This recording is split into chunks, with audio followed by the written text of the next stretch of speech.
जय हिंद दोस्तों। आज है इंडियन ज्योग्राफी एमसीक्यू सीरीज़ का 5th डे। अगर आप लोग इससे पहले के सीरीज़ को नहीं देखे होंगे तो चैनल के प्लेलिस्ट में जा करके सारे सीरीज़ को देख सकते हैं। चलो अब देखते हैं आज का फर्स्ट क्वेश्चंस को। तो देखो आज का फर्स्ट क्वेश्चंस, तो देख सकते हो यहाँ पे क्वेश्चंस को देखो। बोला जा रहा है कि सैडल पीक, कौन सा सैडल पीक जो है वो द हाईएस्ट पीक है अंडमान एंड निकोबार आइलैंड्स का, वो लोकेटेड कहाँ है। तो अंडमान एंड निकोबार जो है ना वो कई भागों में बटा हुआ है। तो उनमें से बताना है कि जैसे नॉर्थ अंडमान हो गया, यहाँ पे देखो ऑप्शंस में ग्रेट निकोबार हो गया, मिडिल अंडमान हो गया, लिटिल अंडमान हो गया या नॉर्थ अंडमान। तो सैडल पीक जो है वो कहाँ पे लोकेटेड है तो ये बताना है। ये क्वेश्चन जो है यूपीएससी का प्रीवियस ईयर का क्वेश्चन है। देख सकते हो ये 1996 में ये क्वेश्चन को पूछा गया था। ठीक है, तो बताओ कि सैडल पीक जो है वो कहाँ पे लोकेटेड है अंडमान एंड निकोबार आइलैंड्स में। ठीक है, तो देख सकते हो यहाँ पे लोकेशंस को अंडमान एंड निकोबार आइलैंड्स का। इसका जो राइट आंसर हो जाएगा क्या हो जाएगा, इसका राइट आंसर हो जाएगा option number D. North Andaman के अंदर जो है, नॉर्थ अंडमान में जो है वो लोकेटेड है सैडल पीक। ठीक है, तो यहाँ पे देख सकते हो कि ये रहा सैडल पीक जो कि नॉर्थ अंडमान में लोकेटेड है। तो हम इसी प्रकार से सारा क्वेश्चंस को जो है ना वो मैप के थ्रू समझेंगे। तो चलो आगे देखते हैं हम इसके रिगार्डिंग कुछ इंपॉर्टेंट पॉइंट्स को देख लेते हैं कि अंडमान एंड निकोबार आइलैंड से जो है वो कुछ भी अगर क्वेश्चंस बने तो हम उसका कुछ और इम्पोर्टेंट फैक्ट्स को जान लेते हैं। जिससे देख सकते हो कि 10 डिग्री चैनल जो है ना, जो कि अंडमान आइलैंड्स और निकोबार आइलैंड्स को जो है वो सेपरेट करता है। कितना डिग्री चैनल, तो 10 डिग्री चैनल जो है वो अंडमान आइलैंड्स और निकोबार आइलैंड्स को जो है वो सेपरेट करने का काम करता है। तो इस चीज़ को ध्यान में रखना। ठीक है, यहाँ पे देख सकते हो। उसी प्रकार से देख सकते हो कि यहाँ पे सैडल पीक के बारे में बता चुके हैं, जो कि जिसका हाईएस्ट हाइट कितनी है तो 732 मीटर जो है उसकी हाइट है। ठीक है, the highest peak of the Andaman and Nicobar islands, जो कि नॉर्थ अंडमान में लोकेटेड है सैडल पीक। तो इस बात को ध्यान में रखना। अब हम देखते हैं नेक्स्ट देख लो यहाँ पे कि इंदिरा पॉइंट जो कि सॉदर्न मोस्ट पॉइंट है इंडिया का, वो भी लोकेटेड कहाँ पे है तो ग्रेट निकोबार आइलैंड्स में लोकेटेड है। तो इसको भी ध्यान में रखना कि ये भी जो है वो इंदिरा पॉइंट जो है वो ग्रेट निकोबार आइलैंड्स में लोकेटेड है अंडमान एंड निकोबार में। ठीक है, उसी प्रकार से देख सकते हो कि बैरन आइलैंड जो कि इंडिया का एक ओनली एक्टिव वोल्केनो है। एक्टिव वोल्केनो बोले तो यानी कि किसी भी समय जो है ना वो वोल्केनो वहाँ पे आ सकता है किसी भी समय। ठीक है, बैरन आइलैंड्स ओनली इंडिया का एक ऐसा आइलैंड है जो कि एक्टिव वोल्केनो के रूप में जाना जाता है। तो इसको भी ध्यान में रखना। ठीक है, यहाँ से क्वेश्चंस आ जाते हैं। नारकोंडम आइलैंड जो है वो वोल्केनिक आइलैंड ये भी जाना जाता है। ये भी जो है ना वो अंडमान में लोकेटेड है। इसका लोकेशन कहाँ पे है तो अंडमान में है। तो इसको ध्यान में रखना कि नारकोंडम जो है वो डोरमेंट वोल्केनो के रूप में जाना जाता है। अभी डोरमेंट क्या होता है तो डोरमेंट जो है ना वो बहुत दिन से, मतलब जैसे वोल्केनो नहीं आया है। ठीक है, वहाँ पे ज्वालामुखी जो है वो नहीं आया है, लेकिन संभावना है कि आ सकता है। ठीक है, और जैसे हम लोग जानते हैं कि वोल्केनो जो है वो 3 टाइप से होता है। ठीक है, एक होता है एक्टिव वोल्केनो, डोरमेंट वोल्केनो और एक एक्सटिंक्ट वोल्केनो। एक्सटिंक्ट वोल्केनो मतलब यानी उसको डेड वोल्केनो भी कहा जाता है। बहुत कम संभावना है कि एक्सटिंक्ट वोल्केनो जो होते हैं उसको फिर से आने का। ठीक है, लेकिन एक्टिव जो है वो कभी भी आते रहता है एक्टिव वोल्केनो, और डोरमेंट जो है वो फ्यूचर में कभी भी आ सकता है। तो वोल्केनो के ये जो है वो टाइप्स है। ठीक है, तो इसको ध्यान में रखना। अब हम देखते हैं पॉलिटिकल व्यू, देखते हैं हम अंडमान आइलैंड्स का जो है ना वो पॉलिटिकल व्यू भी देखते हैं। कि आप लोगों को पता ही होगा कि अंडमान आइलैंड्स जो है ना, अंडमान एंड निकोबार जो है वो भारत का क्या है तो ये भारत का यूनियन टेरिटरी है। अंडमान आइलैंड्स, अंडमान निकोबार क्या है तो भारत का ये यूनियन टेरिटरीज है। तो इसको ये पता ही होगा। ठीक है, अभी भारत में कितने यूटी हैं तो भारत में अभी फ़िलहाल जो है वो 8 यूटी हैं। और कितने स्टेट हैं तो 28 स्टेट हैं। ठीक है, तो इसको भी ध्यान में रखना। अब यहाँ पे देखो Andaman and Nicobar islands is A union territory directly administered by the central governments. ये यूनियन टेरिटरी है अंडमान एंड निकोबार आइलैंड्स, जिसके कारण ये डायरेक्टली जो है कंट्रोल किया जाता है किसके द्वारा, तो सेंट्रल गवर्नमेंट्स के द्वारा डायरेक्टली इसको कंट्रोल किया जाता है थ्रू द लेफ्टिनेंट गवर्नर। क्या? Lieutenant governor under the article 239 of the constitution of India. यहाँ पे लेफ्टिनेंट गवर्नर को अपॉइंट किया जाता है। जैसे स्टेट में हेड ऑफ स्टेट कौन होता है, तो गवर्नर होते हैं ना, उसी प्रकार से यूटी में जो है ना हेड ऑफ यूटी के रूप में जो है वहाँ पे लेफ्टिनेंट गवर्नर को अपॉइंट किया जाता है। ठीक है, लेकिन मेनली रूप से जो है ना वो सेंट्रल गवर्नमेंट जो है इसको कंट्रोल करती है। एडमिनिस्ट्रेटिव चीज़ों के लिए जो है सेंट्रल गवर्नमेंट डायरेक्टली रूप से इसको कंट्रोल करती है यूटी को। ठीक है, तो यहाँ पे देखो हम और अच्छे समझेंगे इसके बारे में। तो यहाँ पे देखो हाई कोर्ट जो है ना, हाई कोर्ट के लिए अगर वहाँ के लोगों को, अंडमान एंड निकोबार आइलैंड्स पे रहने वाले लोगों को अगर हाई कोर्ट की ज़रूरत पड़ेगा तो वो कहाँ जा सकते हैं, तो कलकत्ता हाई कोर्ट जो है ना वो वहाँ पे अपना जुरिडिक्शंस के लिए, न्याय के लिए जा सकते हैं। कहाँ पे, तो कलकत्ता हाई कोर्ट में। ठीक है, तो इसको ध्यान में रखना। उसी प्रकार से इसका जो कैपिटल है अंडमान एंड निकोबार का आइलैंड्स का, वो कहाँ पे है, तो पोर्ट ब्लेयर इसका कैपिटल है, तो इसको भी ध्यान में रखना। अभी हम बता चुके हैं कि लेफ्टिनेंट गवर्नर जो है वहाँ पे अपॉइंट किया जाता है किसके द्वारा, तो प्रेसिडेंट के द्वारा अपॉइंट किया जाता है प्रॉपर रन करने के लिए। ठीक है, यूटी को। और यहाँ पे देखो कि जो अभी बताएं वो चीज़ यहाँ पे लिखा हुआ है, तो इसको पढ़ सकते हो। उसी प्रकार से यहाँ पे देखो कि अभी जो अंडमान एंड निकोबार आइलैंड्स का कौन है लेफ्टिनेंट गवर्नर, तो वहाँ अंडमान एंड निकोबार आइलैंड्स के लेफ्टिनेंट गवर्नर अभी हैं एडमिरल DK जोशी, जो है वो वहाँ के लेफ्टिनेंट गवर्नर के रूप में अपॉइंट किए गए हैं। ठीक है, चलो अब देखते हैं इसके बारे में और कुछ इंपॉर्टेंट पॉइंट्स को देख लेते हैं यूनियन टेरिटरीज से रिगार्डिंग। जैसे देख सकते हो कि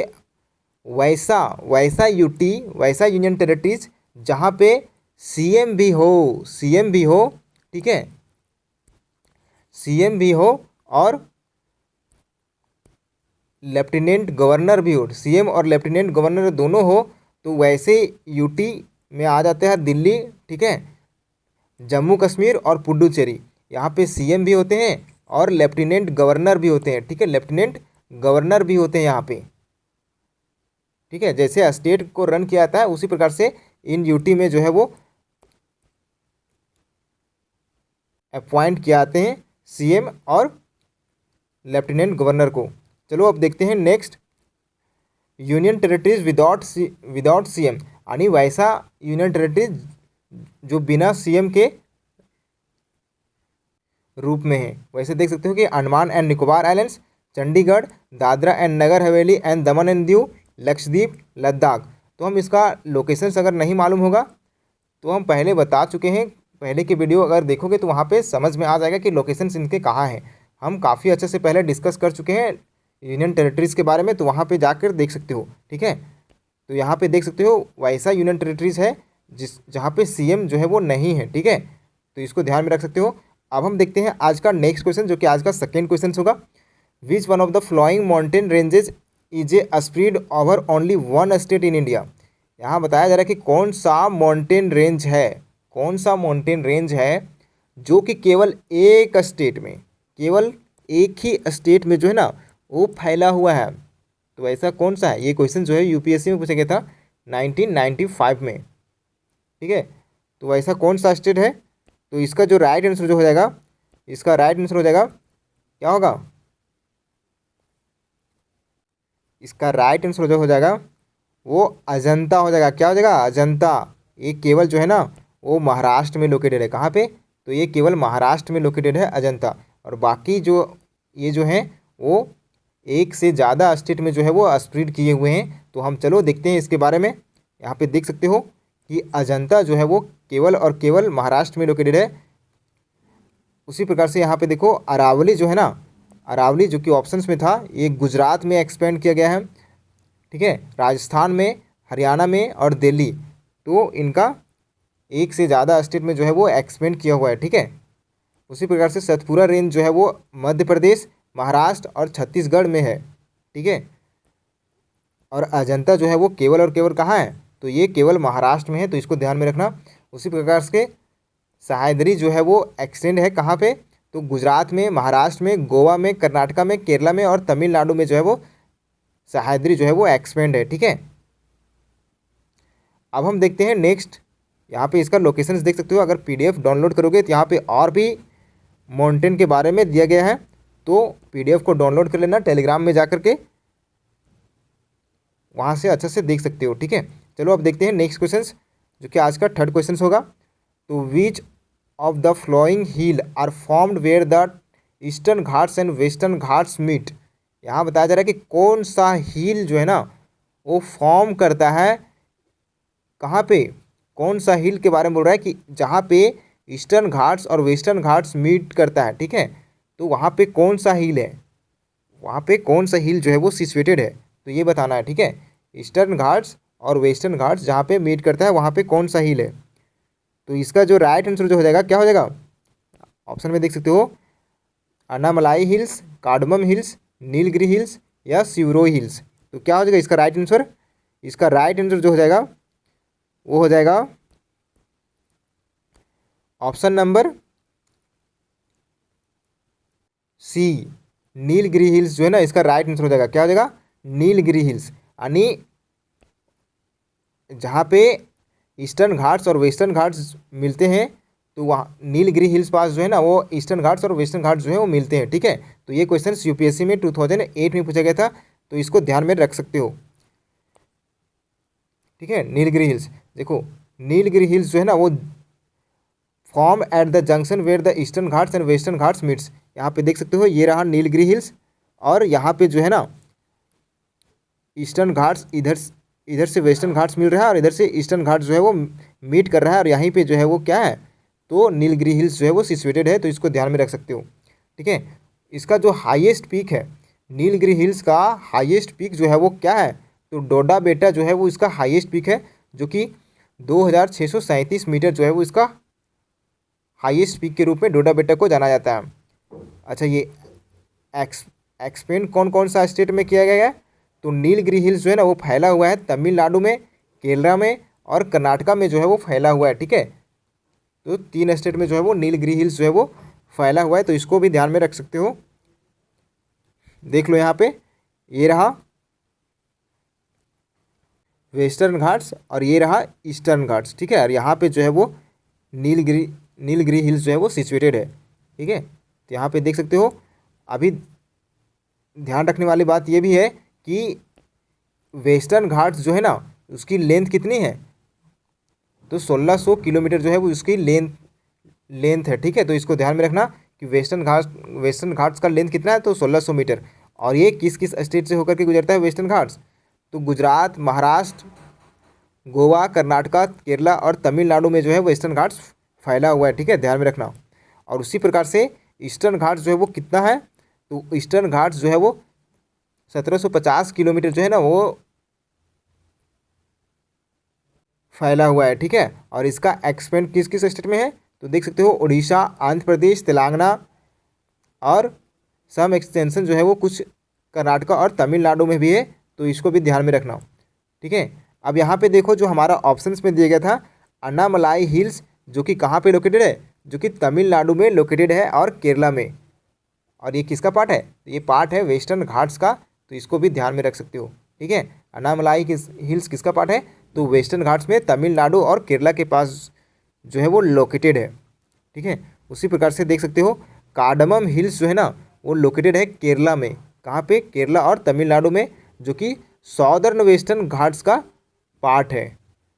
और उसी प्रकार से देख सकते हो यहाँ पे सिवरोई हिल्स जो है वो लोकेटेड है कहाँ पे, तमिलनाडु में लोकेटेड है, जो कि ईस्टर्न घाट्स का पार्ट है। किसका, तो ईस्टर्न घाट्स का जो है वो पार्ट है, तो इसको भी ध्यान में रख सकते हो सिवरोई हिल्स के बारे में।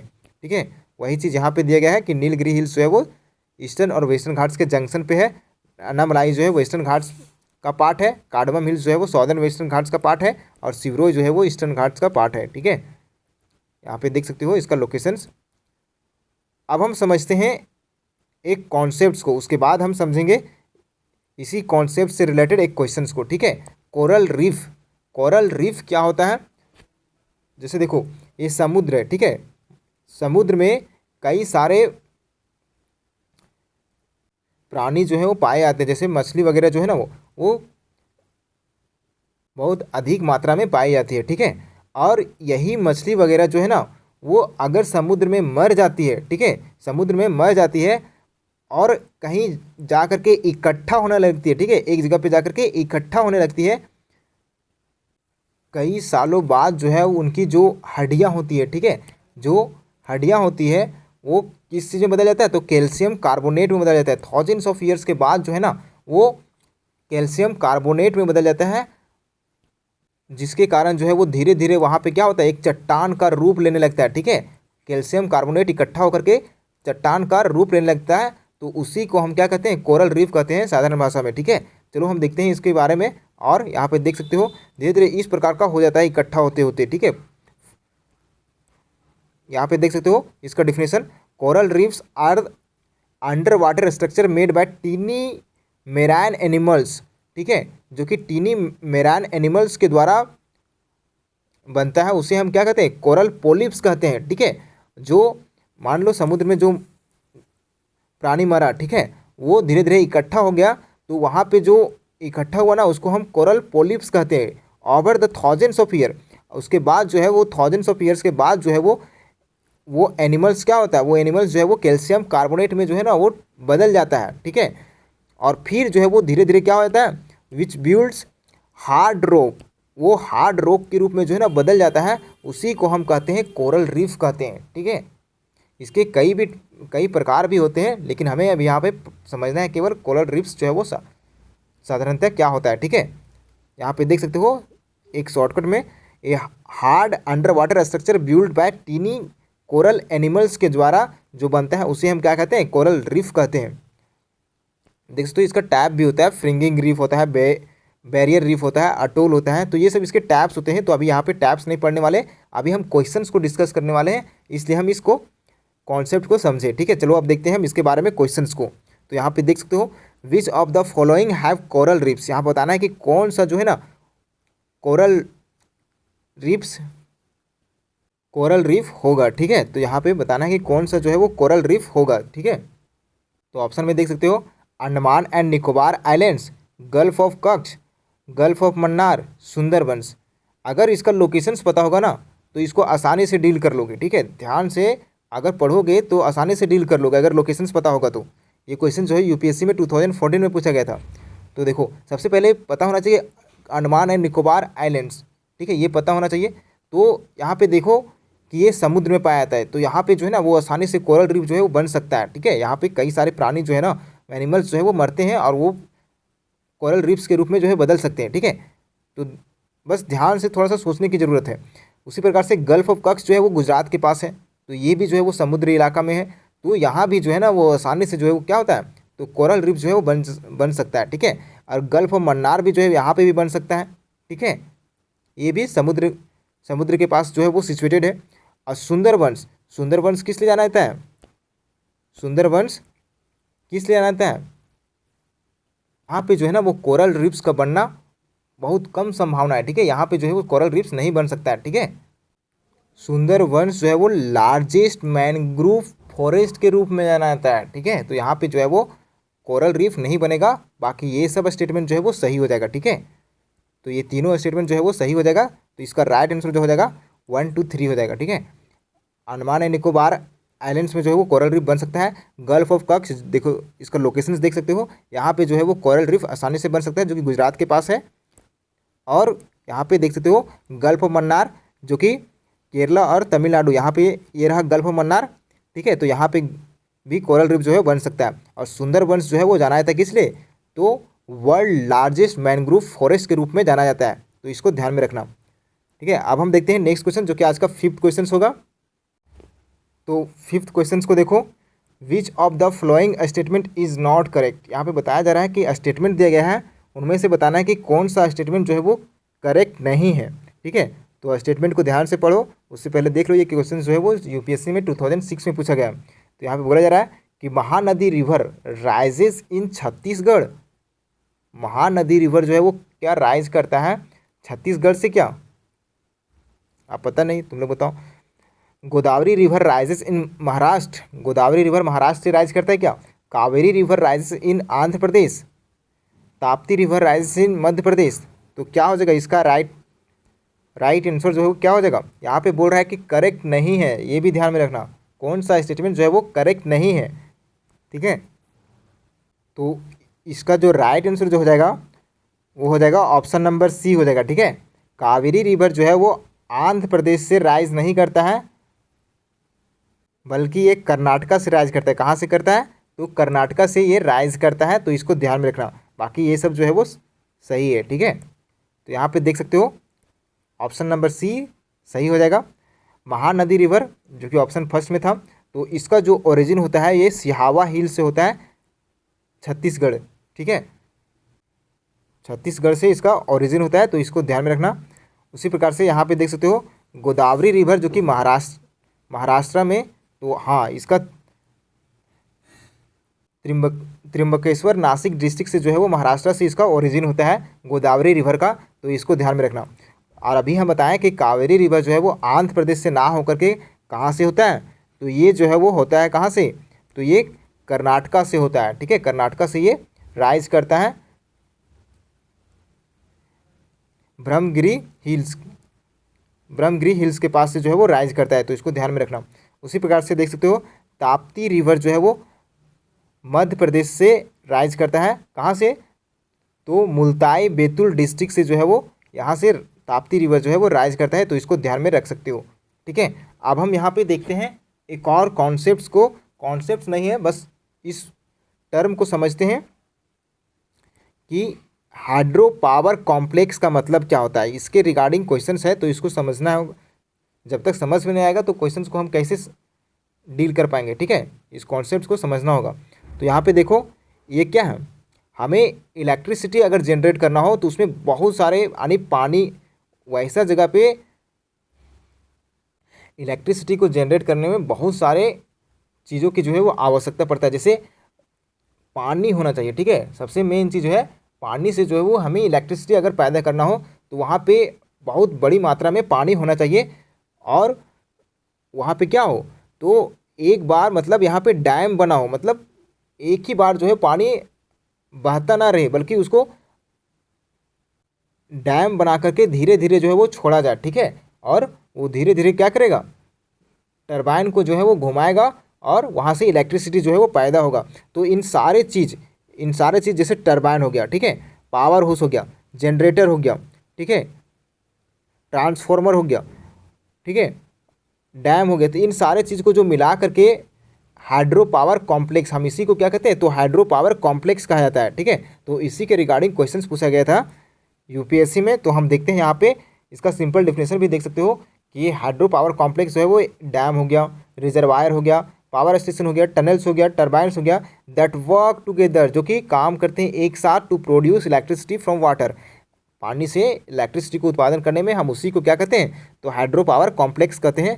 तो इसको ध्यान में रख सकते हो। इसमें से मेन कंपोनेंट्स होता है डैम हो गया जो कि स्टोर करता है पानी को, रिजर्वायर करता है, दो होल्ड्स करता है पानी को, ठीक है, और टनल्स जो कि कैरी करता है वाटर को टरबाइंस पास, ठीक है। और टरबाइन जो है वो रोटेट करता है,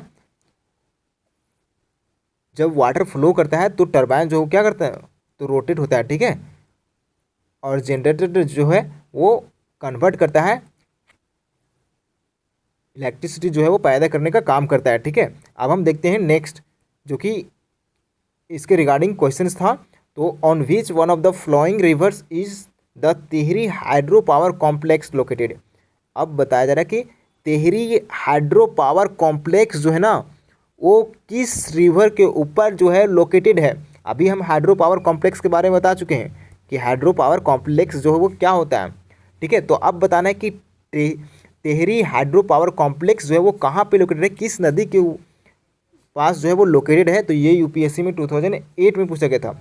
अलकनंदा, भागीरथी, धौली गंगा, मंदाकिनी, क्या हो जाएगा इसका राइट आंसर। इसका राइट आंसर जो हो जाएगा क्या हो जाएगा, भागीरथी इसका राइट आंसर हो जाएगा। क्या हो जाएगा, भागीरथी इसका राइट आंसर हो जाएगा, भागीरथी, ठीक है। तो यहाँ नंबर बी भागीरथी इसका राइट आंसर हो जाएगा। The Tehri dam, Tehri hydro power complex is built on the Bhagirathi river in Uttarakhand. कहाँ पे? उत्तराखंड में इसको बिल्ड किया गया है। डिस्ट्रिक्ट कौन सा? तो टिहरी गढ़वाल डिस्ट्रिक्ट में जो है वो इसको बिल्ड किया गया है। ठीक है। द भागीरथी रिवर, भागीरथी जो है ना वो ज्वाइंस करता है देवप्रयाग में, जो है वो अलकनंदा से ज्वाइन करता है और वो क्या बनाता है? और वो बनाता है क्या? गंगा को बनाता है। ठीक है। चलो अब देखते हैं नेक्स्ट, जो कि हमारे ऑप्शंस में दिया गया था भागीरथी रिवर, जो कि इसका ओरिजिन कहाँ पे होता है? तो गंगोत्री ग्लेशियर यानी गोमुख में, उत्तराखंड में जो है इसका ओरिजिन होता है। उसी प्रकार से अलकनंदा रिवर जो है वो इसका ओरिजिन होता है सतोपंथ ग्लेशियर, जो कि उत्तराखंड में। उसी प्रकार से देख सकते हो धौली गंगा रिवर जो है वो इसका ओरिजिन जो होता है वो नीति पास रीजन, उत्तराखंड से इसका ओरिजिन होता है।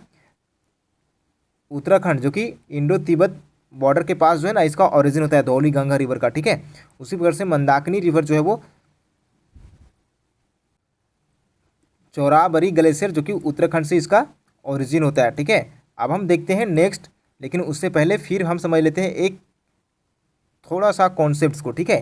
कैनियन किसको कहते हैं? Canyon, canyon is a deep narrow valley form by long term erosional actions of a river on hard rocks.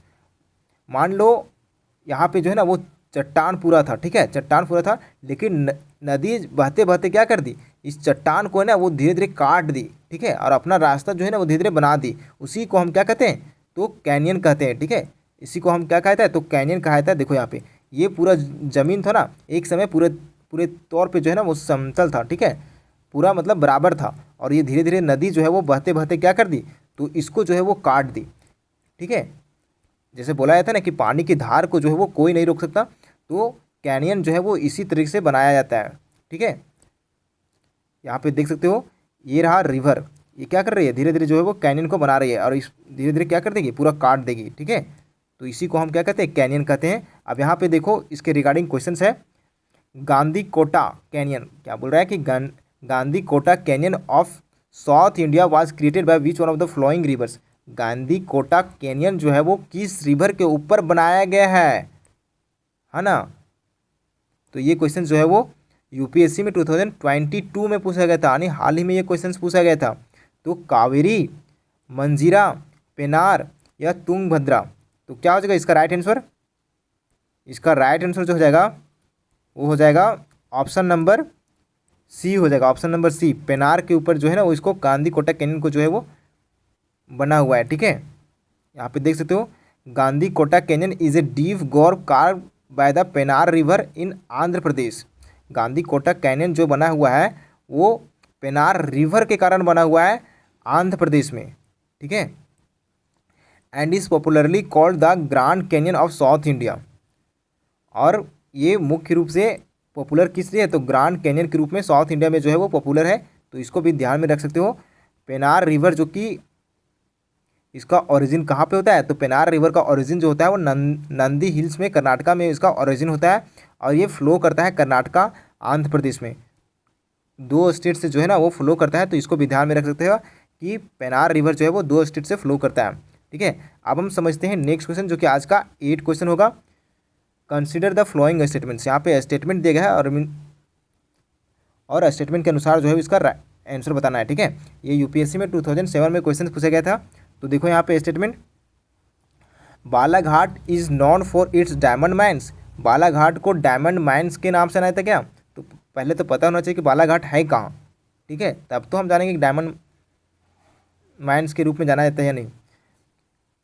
अब सेकेंड स्टेटमेंट बोल रहा है कि Majhgawan is known for its manganese deposits. Majhgawan जो है वो मैंगनीज डिपॉजिट्स के रूप में जाना जाता है क्या? तो इसका करेक्ट आंसर बताना है। ठीक है। इसका करेक्ट आंसर क्या हो जाएगा बताओ? इसका करेक्ट आंसर जो हो जाएगा, कोई भी जो है ना वो सही नहीं है, नाइदर 1 और 2 जो है इसका राइट आंसर हो जाएगा। यहाँ पे देख सकते हो ऑप्शन नंबर डी जो है इसका राइट आंसर हो जाएगा। बालाघाट जो है वो डायमंड माइंस के रूप में नहीं जाना जाता है। जो बालाघाट जो है वो मध्य प्रदेश में सिचुएटेड है, और ये मैंगनीज और कॉपर डिपॉजिट्स के रूप में जाना जाता है। ठीक है। डायमंड माइंस के रूप में नहीं जाना जाता है, बल्कि मैंगनीज और कॉपर डिपॉजिट्स के रूप में जाना जाता है। तो इसको ध्यान में रखना। ठीक है। डायमंड माइंस के रूप में जो है ना मध्य प्रदेश में फेमस है पाना नाम से। ठीक है, अब देखो यहाँ पे जो सेकेंड ऑप्शन था, तो सेकेंड ऑप्शन में मझगवान जो है वो मैंगनीज डिपॉजिट्स के रूप में नहीं जाना जाता है। ये Majhgawan is famous for diamond mine के रूप में जाना जाता है। डायमंड माइन के रूप में जो है मझगवान जो है वो जाना जाता है। ठीक है, तो इसको ध्यान में रखना। अब हम देखते हैं नेक्स्ट, जो कि आज का 9th क्वेश्चन होगा। तो यहाँ पे देखो ये भी यूपीएससी का क्वेश्चन है, तो ध्यान में यहाँ पे देखो क्वेश्चंस को।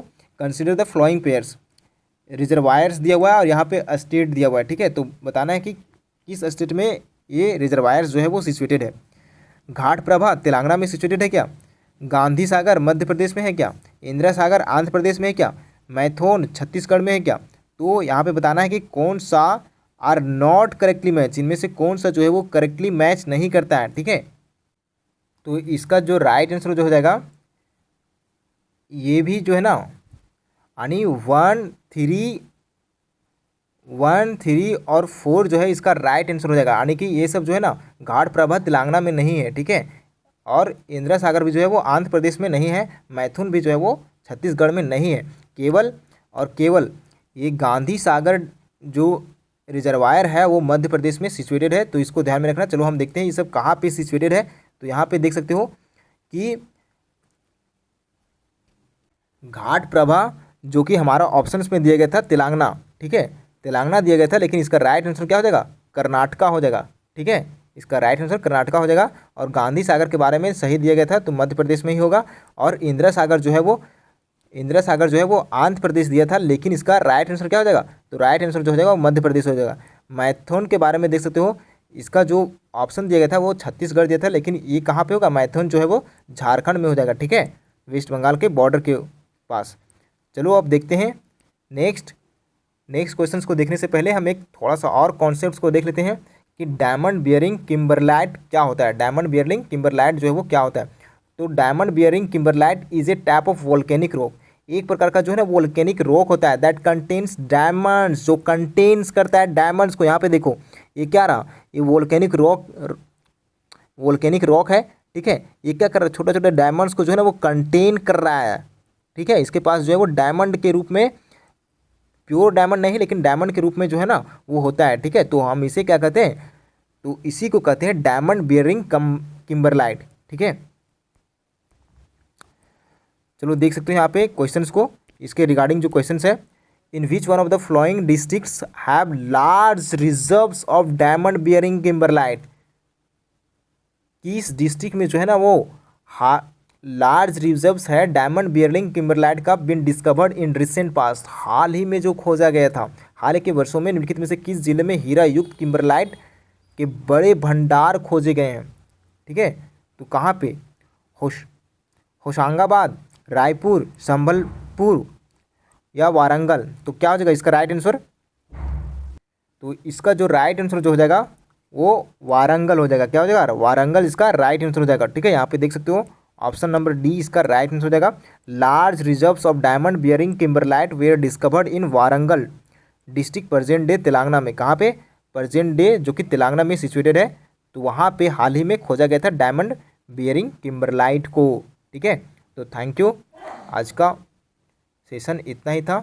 Take care, bye bye.